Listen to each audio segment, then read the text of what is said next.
Έχουμε τη χαρά και την τιμή να έχουμε τρεις πολύ δραστήριους και πολύ παραγωγικούς παραγωγούς. Στα δεξιά μου είναι ο Guiney από την Element Pictures, μια εταιρεία που δραστηριοποιείται στην Ιρλανδία αλλά και στην Μεγάλη Βρετανία. Στα αριστερά μου ο Guillaume de Seille από την Arizona Films, ένας πολύ δραστήριος, κυρίως παραγωγός γαλλικών ταινιών με διεθνείς σκηνοθέτες, με μη Γάλλους σκηνοθέτες.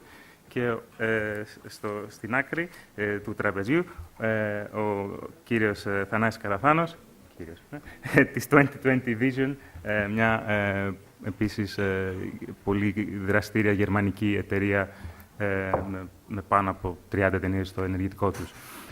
Θα ήθελα ο κάθε ομιλητής να κάνει μια παρουσίαση, να δούμε τι έχει κάνει σαν παραγωγός και μετά να κάνουμε μια συζήτηση πάνω στο πώς βλέπουν οι ίδιοι το τοπίο της συμπαραγωγής από κράτη που έχουν κάποια χρήματα και, θα το πω έτσι λίγο χαριτωμένα, γιατί μπαίνουν στον κόπο να κάνουν αυτά τα πράγματα όπως είδαμε το πρωί με αρκετές δυσκολίες. Και τι τους έλκει κυρίως στα ελληνικά project, στους Έλληνες σκηνοθέτες. Να αρχίσουμε από εσάς. Ονομάζομαι Θανάση Καραθάνο. Είναι ανοιχτό, μ' ακούτε? I will talk in Greek, no? Yeah. Ονομάζομαι Θανάση Καραθάνος. Ζω και εργάζομαι στο Βερολίνο και έχω δύο εταιρείες, την Twentytwenty Vision στο Βερολίνο και την Palace Film στη Λειψία και κάνω παραγωγές ταινίες πάνω από 15 χρόνια τώρα, με διάφορες χώρες, με διάφορους σκηνοθέτες από πολλές χώρες του κόσμου, Ευρώπη, Ασία, Middle East, και έχω συμμετάσχει στην παραγωγή 4 ή 5 ελληνικών ταινιών. Αυτές οι συνεργασίες ξεκίνησαν αρκετά νωρίς στην καριέρα σας με Έλληνες σκηνοθέτες. Το Sweet Home του Τσίτου, το δύσκολο επαγγελματισμό ο μπαμπάς μου της Πένης και βέβαια συνεχίστηκε στην Ακαδημία Πλάτωνος και ειδικά τώρα έγινε η νέα ταινία της Πένης το Σεπτέμβρη, που είναι εύκολο να μας εξηγήσετε αυτή την πορεία δημιουργίας, γιατί βγήκε και έχει πάει και έχει ακουστεί. Πορεία δημιουργίας της ταινίας της Πένης το Σεπτέμβρη. Ναι, αν μπορείτε να μας πείτε πώς αυτή η με την Πένη είχα ξεκινήσει τη συνεργασία μου ίσως πριν 12-13 χρόνια, στο Δύσκολη καιρή αποχαιρετισμού. Αποχαιρετισμού, μια ταινία που πιστεύω πήγε πολύ καλά έξω, έχει διακριθεί σε φεστιβάλ, έχει πουληθεί σε διάφορες χώρες και είναι μια σκηνοθέτης που εκτιμώ και πιστεύω πολύ. Δυστυχώς της πήρε αρκετό χρόνο να κάνει δεύτερη ταινία, δυστυχώς ή ευτυχώς, όπως θέλει κανείς το ορίζει αυτό. Οπότε μόλις είχα τη σχέση αυτή που είχα, πιστεύω σε αυτή τη σκηνοθέτη, οπότε για μένα ήταν κάπως πολύ φυσιολογικό το να συμμετάσχω σε αυτή τη ταινία. Το πρόβλημα με τη ταινία της Πένης ήταν ότι το timing δεν ήταν πολύ καλό. Με την έννοια ότι εκείνη την εποχή, θυμάμαι, δεν λειτουργούσε το κέντρο κινηματογράφου, ήταν η εποχή που δεν αποφάσιζε. Οπότε στήσαμε το project βάζοντας ξεκινήσαμε το project προσπαθώντας να βρούμε χρηματοδότηση από Γερμανία. Είναι μια παρένθεση, ένα αρκετά δύσκολο πράγμα, ένα project που μιλάει ελληνικά, που γυρίζεται στην Ελλάδα με Έλληνες σκηνοθέτες, Έλληνες ηθοποιούς και δεν μπορεί να βρει καμία υποστήριξη από τη χώρα του, να βγαίνει και να αρχίζει να ζητάει την πρώτη υποστήριξη από τη Γερμανία, όπως λέτε. Ναι, και ήμασταν τυχεροί σε αυτό, γιατί παρουσιάσαμε το project στο γερμανικό κανάλι ZDF, το οποίο έχει ένα Το ZDF έχει ένα τμήμα που είναι κυρίως για πρωτοφανιζόμενους σκηνοθέτες, για νέους σκηνοθέτες, το Kleines Fernsehspiel, το λένε στα γερμανικά. Τους άρεσε το σενάριο, τους άρεσε η δουλειά της Penny.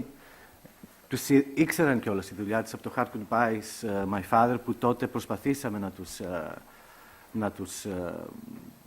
προσπαθήσαμε να χρηματοδοτήσουμε την ταινία μας, αλλά τότε δεν είχε κάτσει, έκατσε τώρα. Και η χρηματοδότηση ήταν ένα αρκετά μεγάλο μέρος του... Ναι, ήταν σχεδόν το μισό της ταινίας. Οι άλλοι,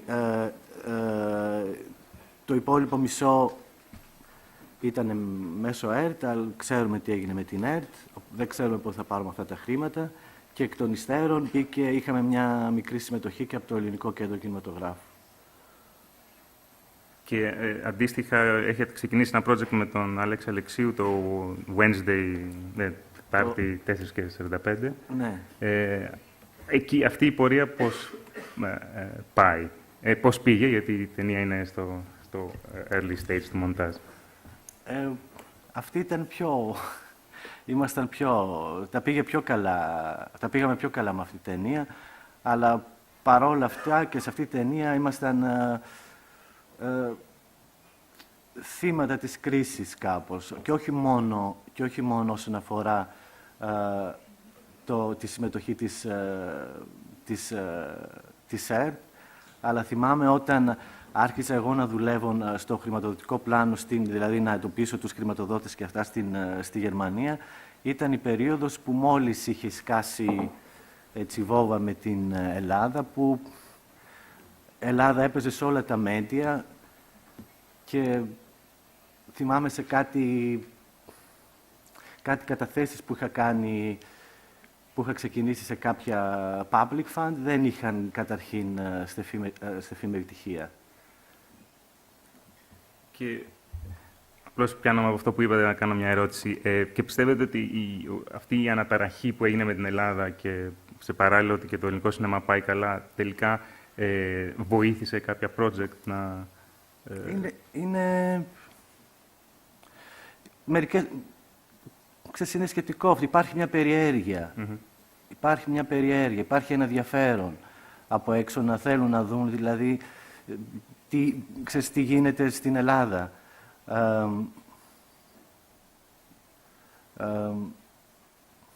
Υπάρχει το ενδιαφέρον αυτό. Υπάρχει περιέργεια.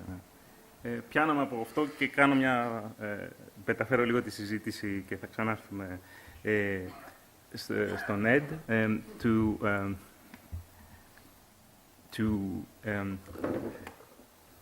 to ask you that you were this new wave of Greek filmmaking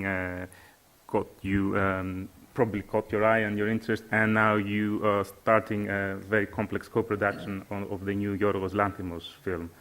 And is it the belief and the trust in the director that, well, after you met him, obviously, that attract you, and how would you describe that collaboration in terms of creative collaboration and, of course, the structural organization of this co-production? Is this working? Yeah. Hi, everybody. Thank you for having me here in Athens. It's wonderful to be here. It's such a gorgeous city. I haven't been here in years, and it's very nice to be back. But to answer the question, I mean, like everybody else, I'm sure I saw Yorgos's film. The first film I saw of his was Dogtooth, and I think I saw it in the cinema in Ireland when it was released. And I fell in love with the film. I thought it was fantastic. And then I looked at his earlier work. And at that time, we were developing a number of projects in our company. And we had a particular project, a script that we were looking for a director for. And a colleague of mine, one of the people I work with, we had all loved Dogtooth, but she managed to meet Yorgos at a film festival. And she spoke to him about this project, and he expressed an interest in getting involved in the project as a director. So it was something that we had, that we were developing, and a British film, in fact. It was set in the UK, a period drama set in the UK.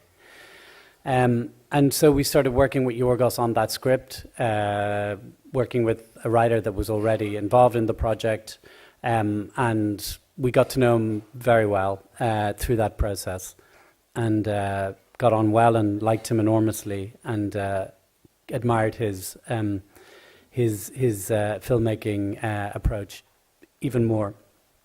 At the same time, he was making Alps, and he was thinking about moving to the UK, and decided to move to the UK, and he wanted to make a film in the English language. And so he wrote a script called The Lobster with his writing partner, Thanassis. And because we were working with each other, he asked us, would we be interested in producing the film for him? And we read the script, or it was an outline at that stage, and we loved it, and we said, absolutely, we'd love to be involved. Sorry, apologies, I need to speak a little bit more slowly, which is very hard to do. I thought I was speaking slowly. So we began to work with Yorgos on putting the project together. It's very much a kind of, I suppose, a Yorgos construct, a Yorgos world. It's very much very idiosyncratic and very particular to him. But I also think it's a real evolution in terms of his filmmaking and in terms of the stories that he wants to tell. Is this okay? Yes. My brain is working faster than my mouth. That's the problem. So you decided to do it? So we wanted to do it, and we as a company are very active as co-producers. We almost always co-produce. I come from a very small, bankrupt also, country on the edge of Europe, and there's not much money there. There has never been much money there, really. So we've always had to co-produce films, almost always, unless they're very, very low budget. So the first film I ever produced in 1993 was a co-production with Arte, with ZDF, or WDR, in fact, in that time. So when we came to look at Yorgos's film, obviously it's an Irish production company. It's a Greek filmmaker. Well, that sounds like a natural co-production because there will be Irish elements and Greek elements. And we took the project to Cinemart at Rotterdam. Do you know what Cinemart is, most people? Yeah. So we took the project to Cinemart at Rotterdam at the beginning of this year, and it's a great way. Cinemart is a fantastic way to introduce a project to the marketplace, to gauge interest. And obviously, at a market like Cinemart, everybody's interested because it's Yorgos and he has such a profile. So immediately you have a lot of interest in the project from that. And we fixed on a French company to act as a co-producer with us, and had interest from other countries as well at that stage. But we were gradually building it as an Irish, Greek, and then French co-production. And then after Cannes this year, we added a Dutch company to the project as well. So it's an Irish, Greek, French, Dutch co-production. And we've made an application to Euromage, which is with Euromage at the moment. It will be shot in Ireland, the film. It will have many, obviously, Greek creative input, because it will be obviously Yorgos and Thanassis, but also Yorgos's DOP and Yorgos's editor. We hope to have some Irish heads of department, some Dutch heads of department, and we'll also have French input as well. We'll have at least 2 French actors in the piece. One of the advantages of the piece in terms of a co-production is that, like many of, well, I don't know if this is true of his other films, but it's set in, I suppose, a kind of parallel contemporary world. It's not identifiable as Ireland, even though it's going to be shot in Ireland. So it's another, it's now, but it's a kind of parallel construct, if you will.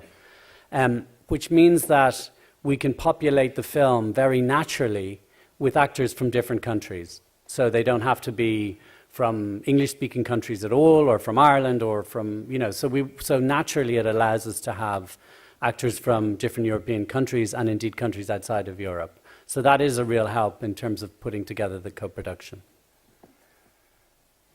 Thank you. I will come back, and I would like to ask Guillaume, I mean, as we understand, everything is based, and especially in a co-production, on the attraction, let's say, of the director. people obviously like the director, and then they read the script, and then they decide to join or not. But you state that you like to work with non-French directors. Why? First of all, why? Although you're a French company, and secondly, how you find them and how you choose them, you know, to collaborate with them. Okay. So hello, my name is Guillaume. So I'm the French guy of the band. I'm a producer and a bit of a distributor. I mean, domestic distributor in France and a bit of a sales company. But maybe this is more for tomorrow. On the production side, basically, because I'm French, I'm from a big, rich country. I mean, we can discuss about this also, but for most of the rest of the Europe, we're still big and rich.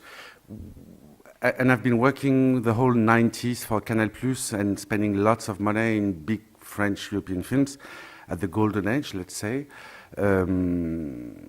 We produce basically almost 200 films, I mean at least 130, 150 mainly French films a year. And I found it less interesting, let's say, to make the 201st French film of the year than to help friends here and there, and especially in difficult countries or in difficult situations. So that's basically my background and the origin of the work I do. Like you said, and to emphasize on this, I'm completely director-driven. I mean, if it's a good script, but the director I don't really feel like or whatever, I might not go. And the other way around is true. If the script is not that great, but I believe in him so much, I would go.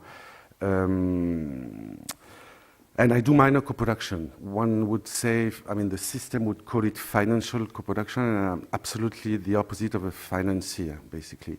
Although I know the systems here and there, it's the creativity of it is more to, again, slow, fast thinker. The creativity of the production is probably to make everybody at ease, including the translation, sorry. Which means to find the best amount of money, to give the talent the best way to express, and to do it in a clever way.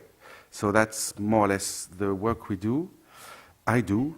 And then regarding Greece, so far I was not that successful in terms of talents, but just one thing. I'd like to dedicate this to two fantastic girls, and that's probably because I'm here 7-8 years ago. And it's very much related to festival, the work I do, the way to spot projects and to see films and to meet directors. And definitely my relation to Greece started in Thessaloniki because of Marie-Pierre and Angeliki. And that's how I discovered Thanos, Anastopoulos, one of the first year, I think it was, correction was in competition there. And it was a shock, I mean a good shock, a fantastic surprise. And that's also why with Thanos we co-produced a first Albanian film, Amnesty, that was Your Image supported. And then I took over another French company into another Albanian first film that was also Your Image supported, Agon. And recently with my dear friend Nikos and my darling also here, Konstantina, we also co-produced a Turkish film with a Greek input. And also Your Image supported to be released very soon. So three co-production, although no real talent from Greece as a director yet, although I'm trying. And you've been trying, yes, also with now Angelos Frangis.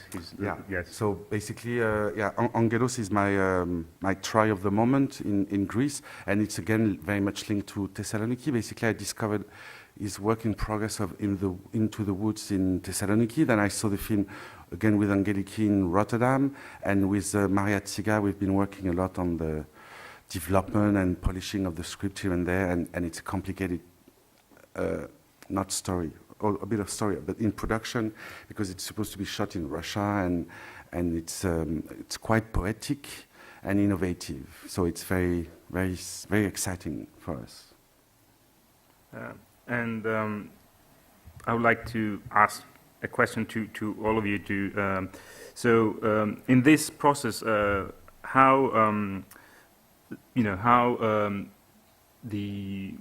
what's the everyday life? You are a major, you're in the co-production. You're doing co-production, and you are the main producer who is running it. And how many more things you need to do if it's a straightforward production, and how many more challenges are there, and and how important are the festivals, for instance, in order to meet people and to get them together, and meetings like that, and how can...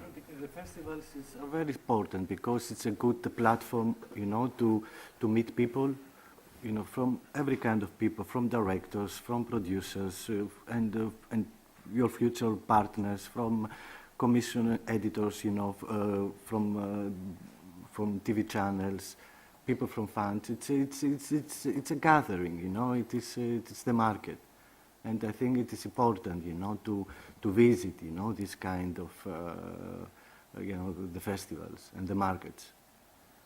And could you say that let's rephrase it.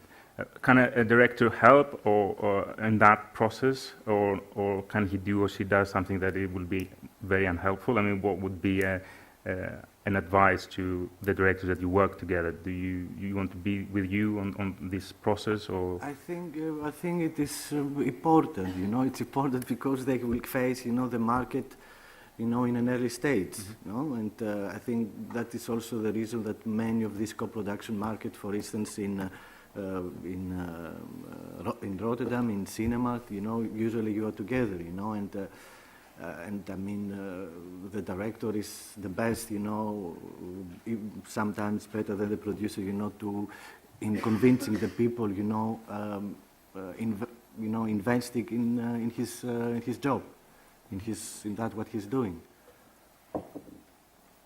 And you get there, also the first reaction, which I think sometimes, they will face it also later when the film will be done and will be exposed in the festivals. Okay, and I have a couple of things to add. First, the thing that I want to make clear is that a minor co-production is not without any risk, and I really want to stress this to get into the second point. I hear here sometimes like, oh, you're just like minor co-producer, but it's sometimes even as risky, basically, as main producing, which I do also. But the point is, getting some money, and it's always by installment, and giving it to the country of production, let's say, without being sure that it will be delivered in the end. We, as minor producer, we take a big risk without having any control and guarantee of what exactly the course of the production will be. So just keep this in mind when you look for co-producers. It's related to the idea of trust this morning, and the idea of long term for 1 or 2 years. And the same idea is also about this co-production market, pitches, meetings, and it can only be drinks in bars, in festivals like Thessaloniki, which happen to me a lot. Not that I drink a lot, but that's where I meet a lot of the guys. The idea is it's an icebreaker. It's just to make a first contact, and it's nice. Okay, we met, we talked 5 minutes, 25 minutes usually, and it's not after this that we will, do something. No. It's going to require, of course, many more meetings, most of them accidental, in Berlin, in Cannes, anywhere else, and then we can start to build a future of at least 2 to 3 years. Definitely not just with one meeting. So this course of, let's say, small meetings between the first and the fifth one is super important, because that's why I feel, oh yes, I can spend a part of my next 3 years with those guys. Or no. That's very important. Yeah, I would echo that. I've always been a kind of a media junkie. And what I mean by that is, when I first came into kind of being a producer, I guess in the early 90s, there were very few opportunities in Ireland to get. I mean, there wasn't an Irish Film Board at that stage. There was very little government funding, and from the very first, I did EAV in 1991. I did ACE. I did every single strategics course, every possible European Script Fund meeting, everything I could possibly do, I did. And it was really, to echo what you're saying, Guillaume, it was for that reason, because the friendships that I made doing those courses and the contacts that I made have stayed with me all my life. And even if I haven't worked with some of those people, if I know them and I like them, and I'm thinking about working with somebody else in that country, I can always phone them and say, is this person reliable? Are they trustworthy? And it is, the whole thing of co-production is an act of trust. And I've certainly been lucky.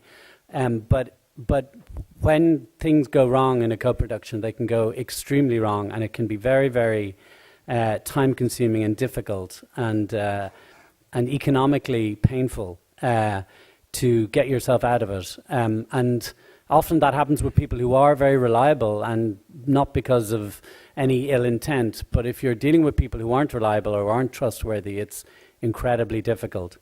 And I also think in terms of how you involve a director in that, I think it's very important that you explain to a director all of the choices you're thinking about making, because those choices in terms of the artistic or creative input of other co-producers in other countries and the need to embrace creative input from other countries are really important, and it's very important that the filmmaker understands what those choices may have to be, and not only understands them but embraces them and sees them as a positive for the production rather than a big compromise. And because it's very important to say that co-production is never an end in itself. It's a means to an end.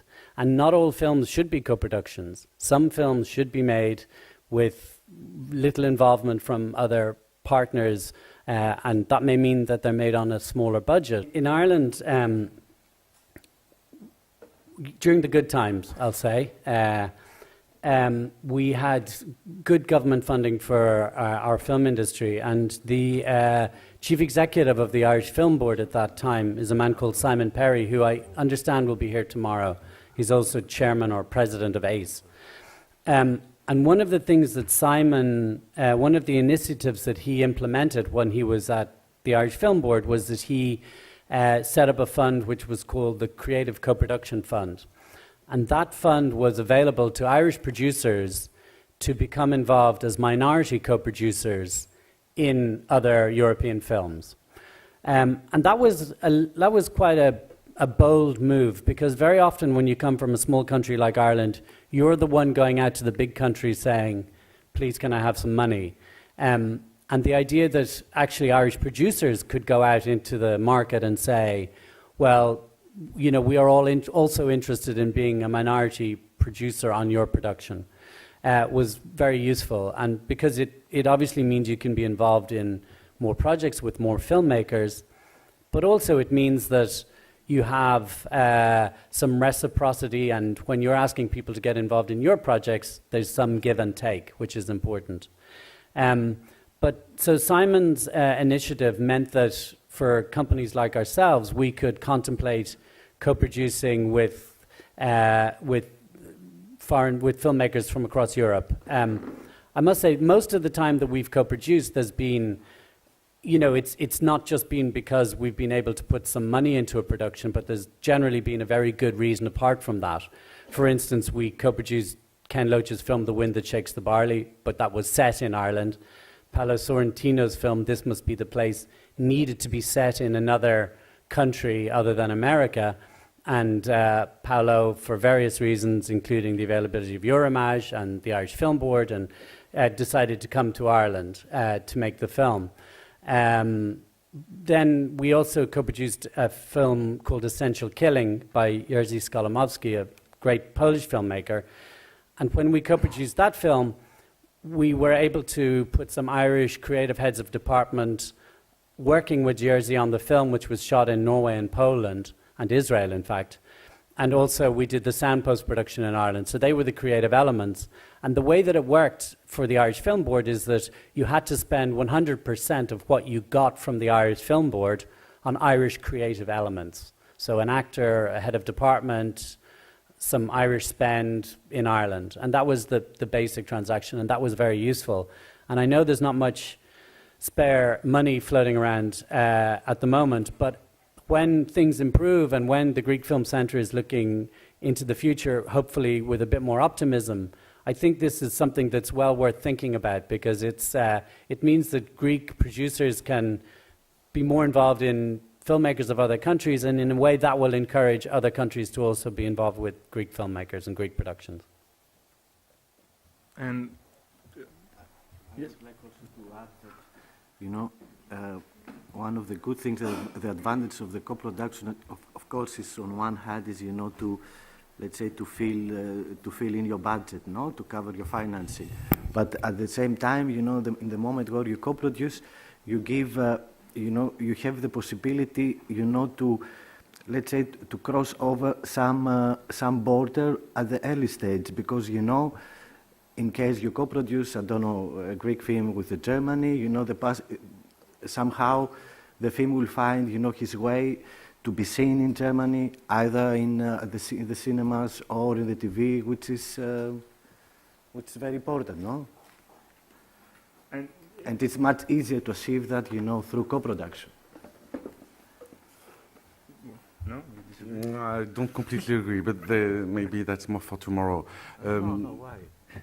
No, because I think it's getting more and more difficult to get distribution abroad even in the co-production country.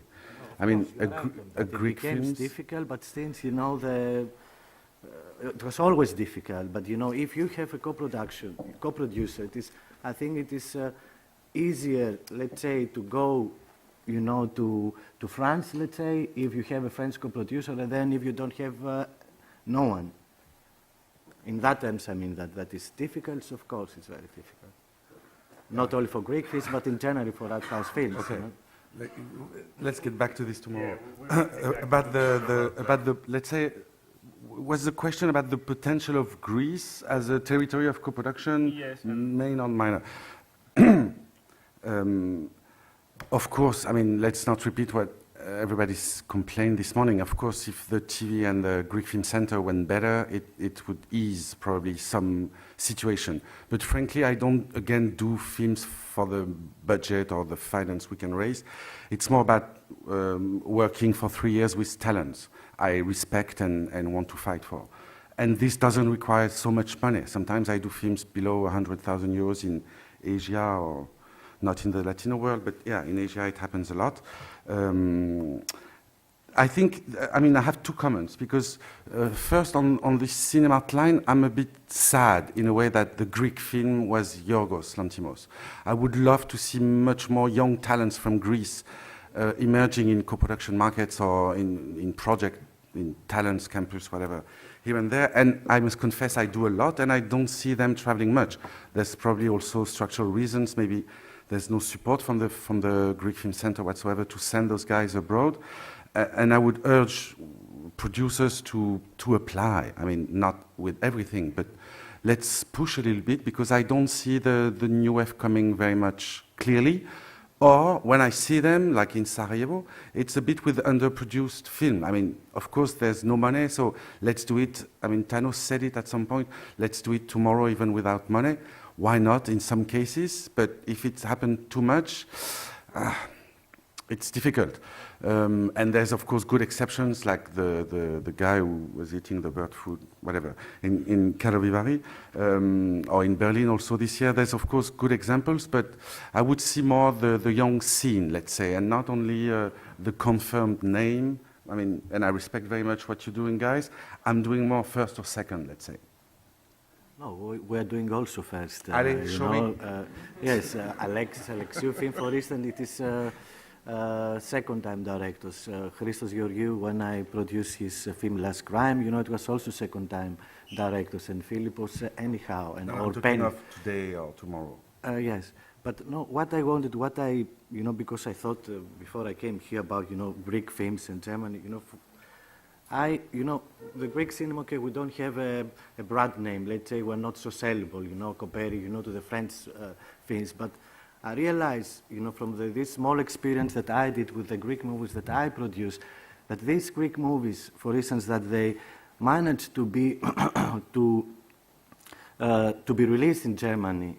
Actually, they did it very well, and much better than I expected. You know, the film of Christos Georgiou, Small Crime, indeed in Germany, you know, 200,000 admission, which is huge.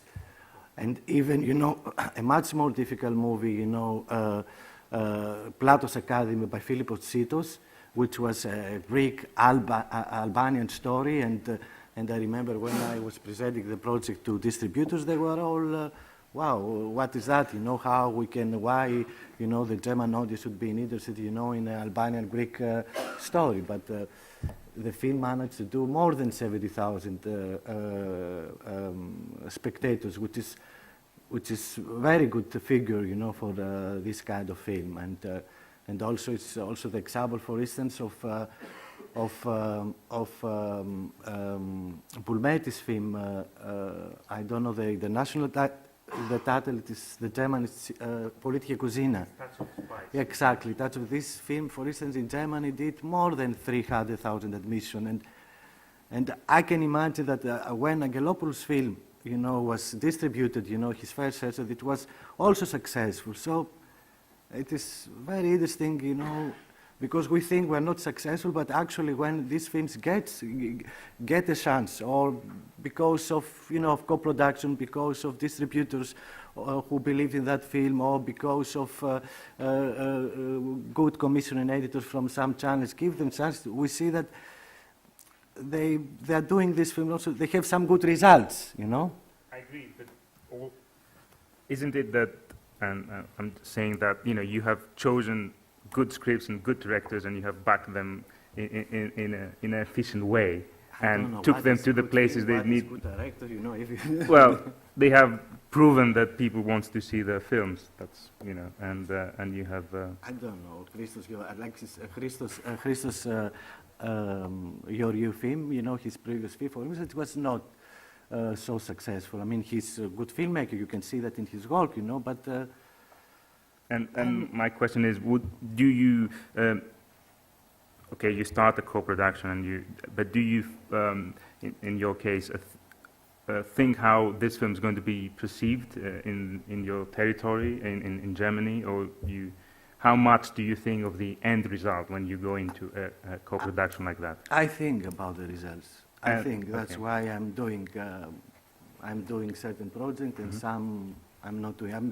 It's important for me, you know, that I want, you know, that the film, at least that I'm producing, I want, you know, that this film find the audiences, you know, in the cinema or in the festival, because festival is also important. You have also a big, it's a big audience there, you know, that we sometimes underestimate.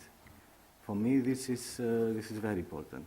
And the film has to, I think, I have to see, you know, the base of the script. Of course, you know, it's huge important, you know, the ability, the director. But for me, it's important to see that this story, you know, can travel, you know, can. Yeah. And would you say the same for you? Would you believe? No. Okay. No, but that's very interesting, and it's also because the personality, the country, whatever is. And yes, and what we want to achieve. Maybe I'm not ambitious, and I would love to think more about the audience, but it doesn't maybe fit with the directors I want to work with in the first place. So I have a more long-term bet, let's say. I'm ready to not. Mention also your films, you know. Mention also the festivals, which is also but your movies. This is also an audience. I still believe that a director is not supposed to be great for the first or second film, especially when he's 25 or 35, and it could require. And most of the examples show that the success came at the third or fifth film. So I'm patient, and my objective is more to be useful, to make a bit of a difference. So it can be on the script doctoring or at the editing stage, on top of financing. But it's not to be like someone else. And what I'm looking for, and it's very specific in a way because I'm doing this 25 times already. I'm looking for authenticity. So at some point, you know, the story that can please everybody, I'm not so sure, and that's basically scaring me. I'm looking for something that exactly, again, another writer could not write. That is very, you know, genuine, authentic from the country I'm working with. And then I must confess at some point, and it's also because of my taste, it's always related to some politics and to some kind of poetry. So that's basically the sum up of what I do: authenticity, political, and poetic. And it works. I mean, so far I'm surviving, and I cannot help it in a way. So when I find a talent that is more or less on the same level, I can easily go for it. On the other hand, when someone has a, let's say, interesting project and then pitch something a bit too crazy, saying, oh, and it's a 5 million euros, but I'm sure I'm going to make it and it's going to be great, then basically I leave, because I know it's not in the area where I operate or where I can be useful. And your take your opinion on how you perceive the end result from the outset. Do you mean how important to me is it that it has an audience, or is that an audience and a certain kind of I wouldn't call it success, but to have some people watching it. That you know.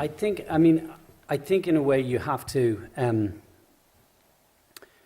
I think you have to be realistic about the projects you're doing. I mean, I tend to, in Ireland at least, I'm all the time interested in working with first-time filmmakers, and in a way that's because my circumstances allow me to work with new talent in Ireland. My circumstances, or maybe I'm just being lazy, but my circumstances aren't conducive to working with new talent internationally. I mean, so the way that we tend to work is that we do first-time films in Ireland, and we then, on the more international projects, we tend to work with established filmmakers.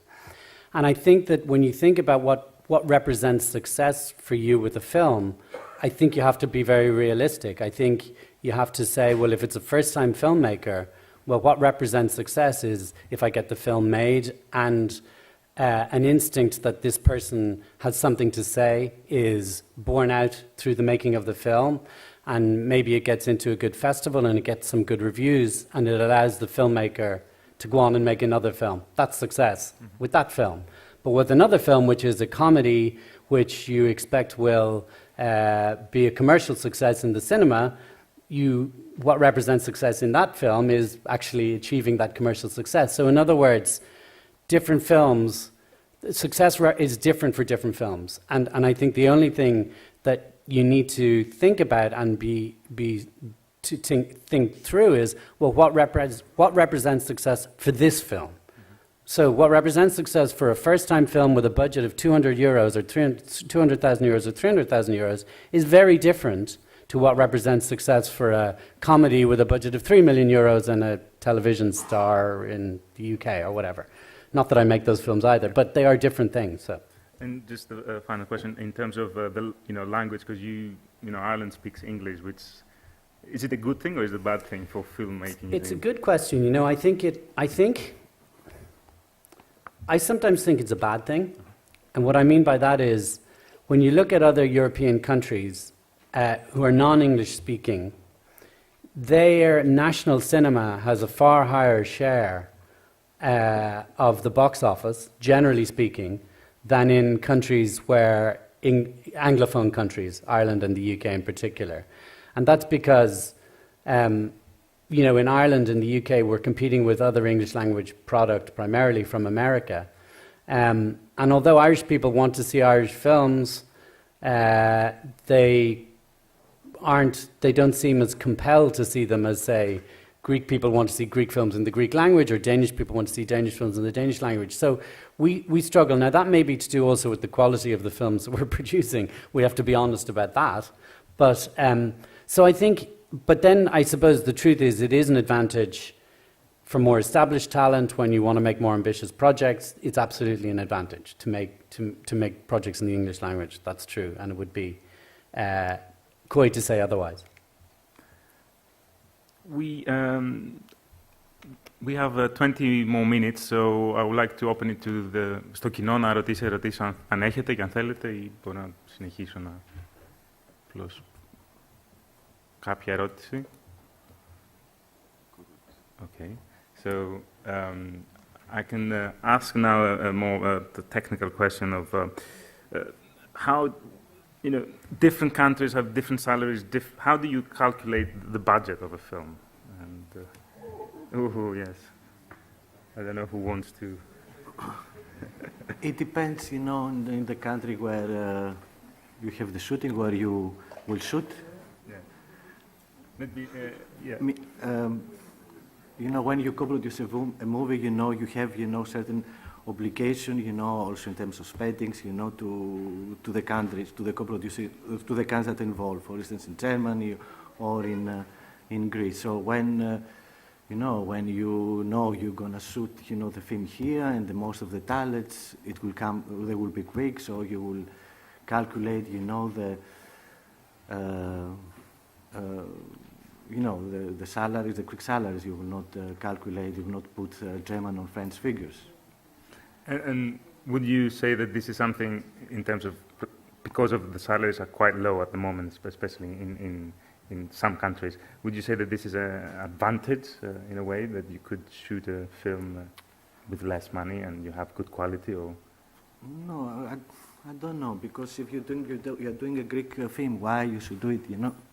I don't know. It is no. I don't think it's advanced. I think it would be better, you know, if the film, you know, actually it is opposite. It is a question of the financing. You know, I mean, it would be great if these movies, you know, all these movies are good finance, so that you can give also to the people, so that you can pay also better salaries, you know. But if you're obliged to make a film, you know, with 200,000-300,000 euro, then of course, you know, what kind of salaries, you know, you can give there. You know, I think there's a disadvantage that we have, you know, to make, because they are professionals, the people that have to see, you know, how to survive, no?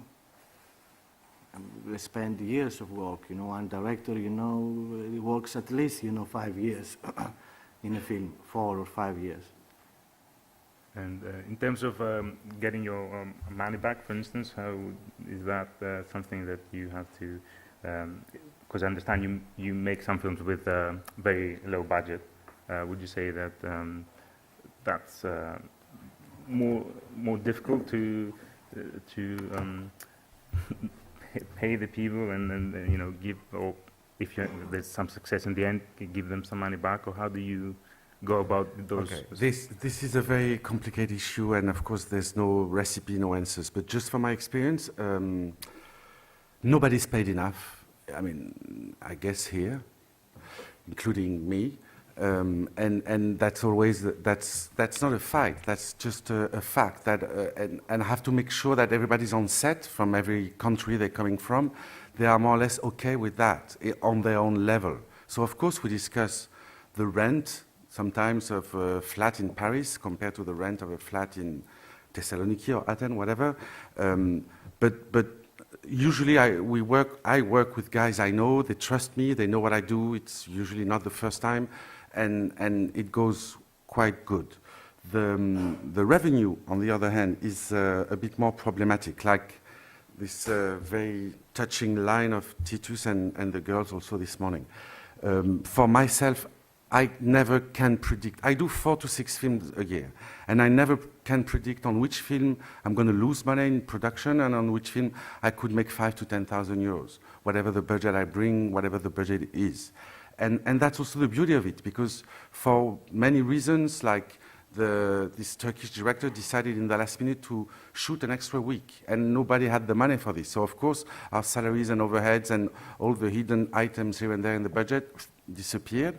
And in some other cases, I could not predict, we could get paid in the end. So there's just no rules, and my only solution, which is also why I'm a bit busy and energetic, is I have to do 4 films a year. Because again, with one chance over the 4, that I will balance the whole year. I cannot do just 1 or 2. Too risky. Oh, that brings a question? Ναι, ένα λεπτό να έρθει το μικρόφωνο. Sorry, Ed, maybe you had something to add. I was just wondering, for a producer, there's the films that go well with the audiences, and there's the films that go well with the critics, film critics. That goes, many films go well in the festivals, don't sell tickets, and others sell tickets and don't go well in the festivals. And I'm talking only about our house films, not commercial films. What do you think about that? What's the more successful? But I can do this because that's my daily life. Yes, but that's again what I said about the revenue. There's no rule also about the life of the film. Although, I mean, after 5-10 years, we probably acquire a bit of the knowledge of the feeling of the potential career of the festival. Most of the time, even us, we are disappointed by the career of the films we do. Again, nobody's paid enough, and the film has not the success enough in a way. But we still have this feeling it could go okay to well. And we're all trying to avoid the problem, the disaster of the film not getting invited, not getting sold and released. And what can we say? I mean, we have to fight, and we have to network, and we have to push. And I'm giving DVDs in every festivals, in lots of programmers for the next 6 months, like in advance, not waiting for the end of the call for the films for a festival. Very bad idea, because nobody can watch 25 films a day. So keep this in mind when you send your film. And that's also a bit of our knowledge or experience. On top of the network, we know a little bit how to handle it. It's not a guarantee that you will go to Cannes because you work with me. I only had 4 films in Cannes, so it's not that much success. And actually, it was not that good for me to go to Cannes. I don't like to go to Cannes, for instance, but that's something else. Yeah, that's the beauty of co-production. It attracts a little bit, let's say, at least the festival attention. Although Roberto left, so I can say it, but keep it secret. For instance, in France, I have problems with Your Image label, which I really like, and I'm really proud of being supported by Your Image most of the time. I have critics sometimes like, oh, it's going to be a Euro pudding something, because it's Your Image supported. And I have to fight the stupid critics who write this, but freedom of speech, they can write also stupid stuff.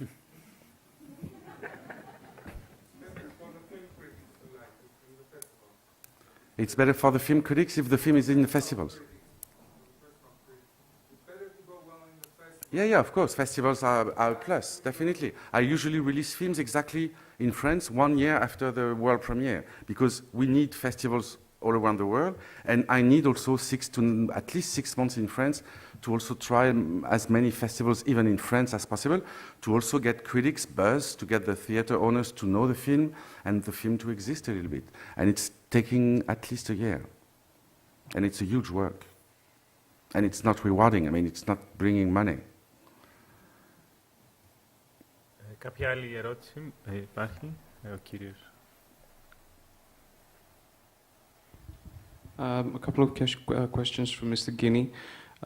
You were talking about your cooperation with Mr. Lanthimos in his next film. You said you had a script that you were looking for a director for, and that you mentioned it to Mr. Lanthimos and he was interested. Is that the film that turned into Lobster, or is it another project? And second question, you were talking about how certain films can benefit from co-production and some do not benefit from co-production. What kinds of films do not benefit from co-productions? To answer your first question, no, it was a different project, and it's a project we're still working on together. It's a story set, it's a period drama set in Britain in the late 1700s.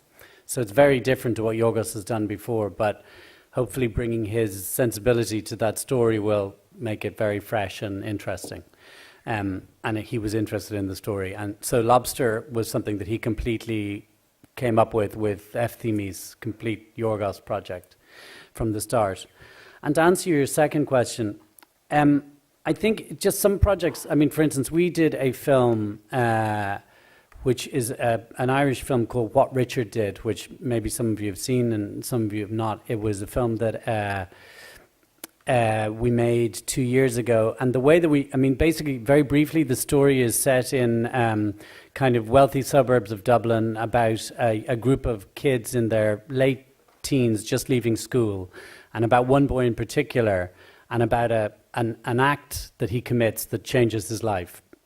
But the way that the filmmaker wanted to make the film was he wanted to find actors from the world. So a lot of them were first-time actors; they'd never acted before. We had a script, but we wanted to improvise it. So it was kind of a loose script that changed as we were shooting the film.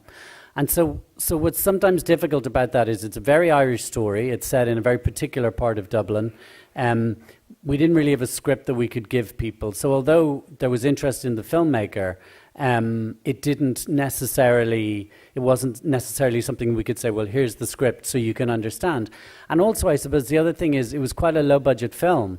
And on low-budget films, sometimes it's better to just make them for a small amount of money rather than try and get co-production finance from other countries, because sometimes at least, when you get co-production finance from a country, you need to spend money in that country, and you might be paying quite a lot. So for instance, just as an example, if we had co-produced the film in Germany with Germany and we had to post-produce in Germany, we may have been paying quite high rates for post-production in Germany. But I know, because we're making a low-budget film in Dublin, I can go to the post-production house and get a tiny, tiny deal because they understand what we're doing and they understand it's a low-budget film. So it can be less complicated to just simply make it cheaply rather than try and co-produce it, maybe get a bit more money, but not necessarily getting the best value. Does that answer the question? Κάποια άλλη ερώτηση? Νομίζω ότι είναι μια καλή στιγμή να κλείσουμε. Thank you so much for joining us.